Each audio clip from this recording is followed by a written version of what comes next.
we have this Jeep window switch revisiting us here. This is the master control by the driver, and the customers claim one specific rocker switch was not operating. Can you point to that one? This one right here. That one right there. Okay.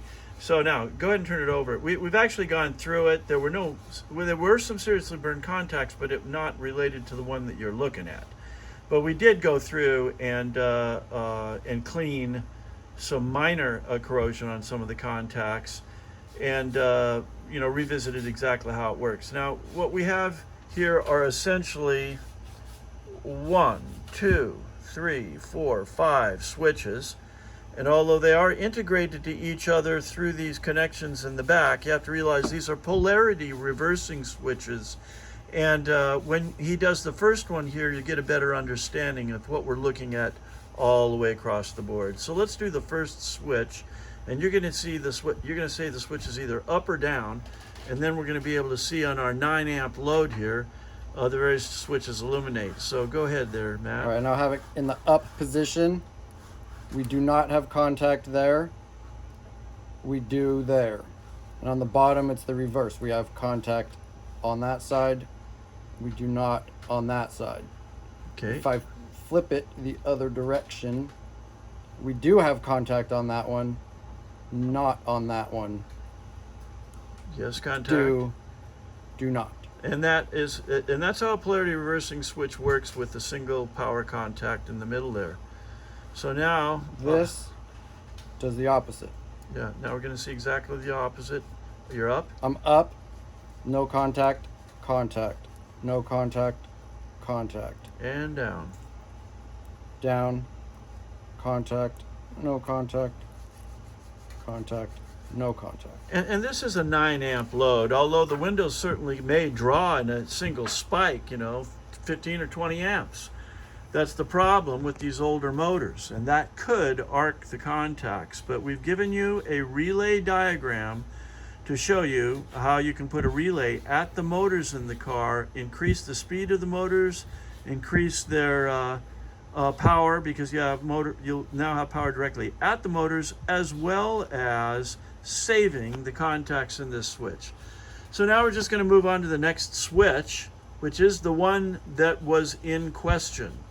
So the switch is up. I'm up, no contact, contact, contact, no contact.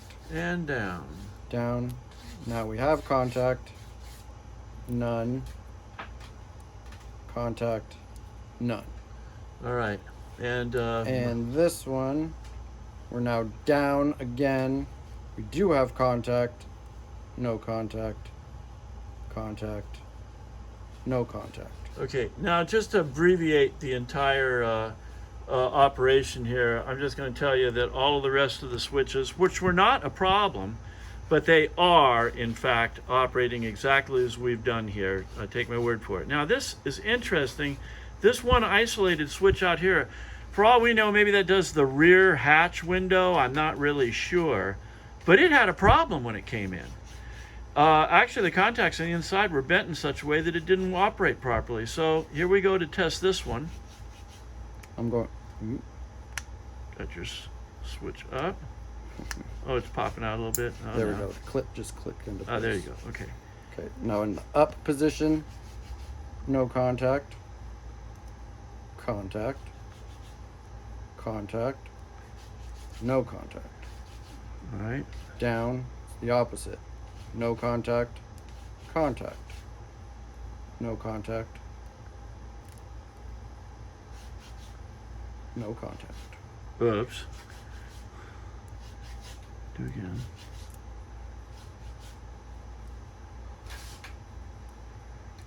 Still has a problem there?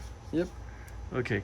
All right, so we're going to open that one up again and double check it. But like we said, we went through and looked at everything on this, and had to do a special tweak to some components in that one that is not working at this point. But again, not to belabor the entire video here and make it too long, you'd have to take our word for it that we're going back through the switch and double checking to find out what's wrong with that particular one. And that's not even the one that it was sent in for to find out a problem with. So we'll readdress that and I'll get this thing shipped back to you operational. So thank you for your attention.